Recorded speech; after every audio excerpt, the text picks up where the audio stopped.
Hello and welcome back to the channel. My name is AJ and I'm the head of performance for Williams Resolve and a performance advisor for British Esports. Today we have Q&A number 2. If you have missed Q&A number 1, please do check it out. I will link it here and I can't wait to get into these questions. Question number 1 has been sent in by Skizzen or Skitson. Tell me which is the right way to pronounce that. I apologise if I butchered it, but Skizzen has asked, number 1, what is your favourite book that has taught you various different life lessons? And number 2, what is your purpose? What is your why in the career that you have chosen? So, let's get into the first part, the why. Now, I have spent years and years and years trying to figure out what I wanted to do, what I was passionate about. But one thing that was always consistent in what I was doing was that I was always around sports and I was always around coaching. Now, I played video games all through my childhood. First ever game was Pokemon Leaf Green. I remember it on the Game Boy Advance, the little flip up one. I played League of Legends, I played loads of different games as the years have gone by. FIFA was a big one as well. But one thing that I did notice was I always came back to the roles within that realm of sports coaching and so on. What I noticed over time was the thing that kept drawing me back was the ability to help and improve people. So I really believe that a lot of the disciplines that I teach now, whether it be breath work, diet, sleep, exercise, or anything in the realms of performance from the sports psychology, sports coaching sciences world, I really believe that this can change people's lives, and therefore that is a huge motivation for me. I want to do my part to help people improve and become better every single day. So that is the purpose, I guess, to positively impact as many people as humanly possible and to change their lives for the better. I think no matter what the job I was doing, I was always sort of circulating back to helping people. So I think that is the why, that is the purpose for what I do. My favourite book, on the other hand, has to be, well, when it comes to life lessons for sure, my favourite book has to be The 4 Agreements. I first listened to this recommendation on the Joe Rogan podcast. I can't recommend this enough. I have loads of books that I talk about for performance, and I'm starting up a new series on TikTok and Shorts and Instagram Reels, the Performance Book Club, so if you haven't seen any of those, do check those out. But in terms of the life lessons, this has to take it. So the 4 Agreements talks about 4 really important things that if you can sort of implement into your daily life, you will see a marked change. So the first one is to be impeccable with your word. That's all about speaking with integrity. The second one is to not take things personally, understanding that often attacks on your person are more of a projection on the other individual than it is yourself. Number 3 is to not make assumptions, to really ask what you want to ask and not to just assume things. Number 4 is to always do your best, understanding that your best might fluctuate. Some days you will be able to give more than others, but on each day to give your best in everything that you do. So I think those were 4 really important life lessons for me, and this book is absolutely fantastic by Don Miguel Ruiz. I cannot recommend it enough. Okay, on to question number 2. This is also split into 2 parts, and this was sent in by NHT, who commented on one of my recent YouTube videos. NHT asks, how do you kickstart a career in performance coaching within esports? And then as the secondary part, how did I get to where I'm at now? So let's start with the kickstarting bit. How do you kickstart a performance coaching career? Well, for me, this is sort of split into 3 sections, maybe 3 steps, if you will. But it depends where you are currently. If you're at step 0, that's fantastic. If you're at step 1, that's great. Step 3, amazing. I think these are 3 sort of pillars of how I kickstarted my performance coaching career, and how I'm able to do what I'm doing now. So step number 1 is about education. Now, this is a forever step. This is continuous. This never really stops, but it is an important starting point. What I think is really important is you educate yourself, both formally and informally. So what I mean by that is, if you need to do the uni degrees, if you need to do the A-levels, the B-Techs, whatever it might be, sometimes we do need the paperwork, however much that might feel like a jump hoop exercise, if you will. But to continuously educate yourself in the sort of formal educational sphere is really important, but also informally. So listening to people, listening to podcasts, reading articles. However, what I would say is read as much as possible from credible sources. So not your mate Jack down the road who thinks that the keto diet is the best, or your mate Barry who thinks that you should get 14 hours of sleep. These might not be credible sources. One place to always start is journal articles. Books are often fantastic places to start, and listening to certain individuals on podcasts. For example, I've been listening to a guy called Dr. Peter Attia, who I would deem a very credible source for longevity.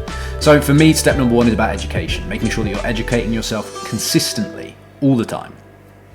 Step number 2, practice, practice, practice. It's all well and good to educate yourself.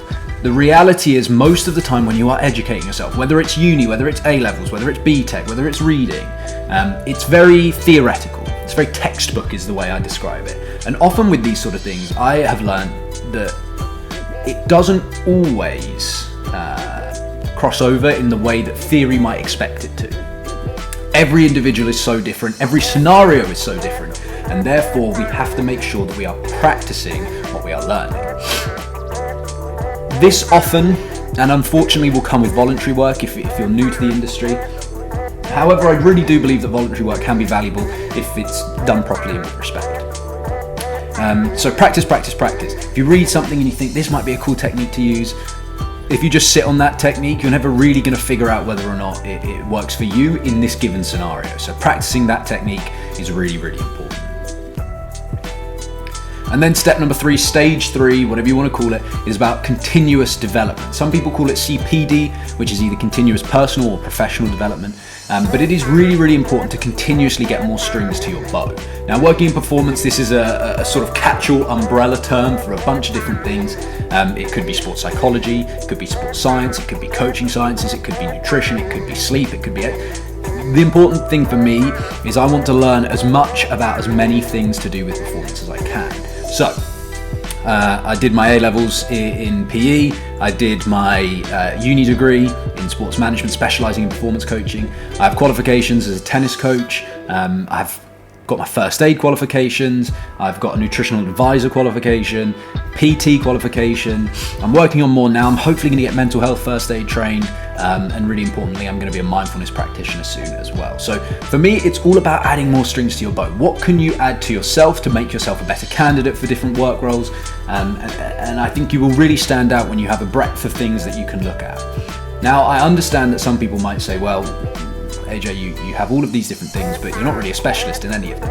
And whilst in some circumstances that might be true, and I really do see the value in being a specialist. For example, a sports psychologist. I'm not a sports psychologist. So specialising in something can be another route that you can go down. Going and doing the right education to be a sports psychologist or a sports psychology practitioner, whatever it might be, can also be another route, but you just must keep developing. You must keep adding strings to your bow. I think that is really, really important. Okay, that was a little bit more long-winded, so let's get on to how I got to where I am. Obviously, my background was 12 years traditional sports coach, but let's hone in on the esports sort of stuff. For me, it was all about reverse engineering. Where do I want to be and how do I work to get there? So I wanted to be in esports and I wanted to be in esports performance. So the sort of first step for me was starting a podcast. While I was on my placement year at university, I started a podcast where I would do 2 episodes a week. Episode number 1 would be something to do with the disciplines that I know, whether it's coaching or performance coaching, diet, sleep, exercise, and I would apply those to esports, how it could be applicable to esports. Then what I would do the second episode is I would interview someone from the esports world, whether it was a manager of a team, whether it was a player, whether it was a sub, a coach, a CEO, a marketing guy, a social media person, whatever it might be. I was interested in learning more about the industry. So that is the vehicle in which I did that. What then happened was a League of Legends team contacted me, or an esports organisation who had a League of Legends team contacted me and asked if I'd be interested in working with them. I said yes, and I then volunteered for that team for about a year. So that was where I then managed to get my practice in, which was really, really important for me. I then managed to get a promotion in that job into the head of performance role, which was really, really important for me. That then eventually developed into me leaving esports. I left esports for about a year and a half, in which I was a manager for a gym, and then later down the line I became an operations manager for a coaching company in London, until I got the call from Jeff, who's the Resolve COO. Jeff is someone that I've worked with previously, and he was asking if I would be interested in coming on full time.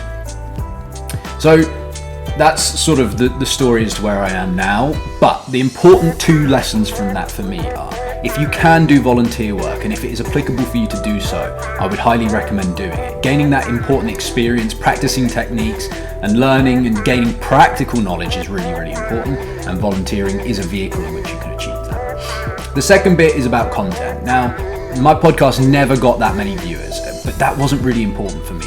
The important thing for me was about the journey, and not being super end focused, but being sort of means focused, focusing on the journey as I went through. So the views weren't important, but what did happen is that content got recognized, and that was how I got my start. Okay, so that brings Q&A number 2 to a close. Thank you so much to NHT and Skizen for your fantastic questions. I really enjoyed answering those. And thank you to everyone who has watched or listened as well. If you enjoyed this, please do let me know. I'm going to be doing regular Q&As, so Q&A 3 will be coming very shortly. I hope you have a fantastic day, and I will see you on the next episode.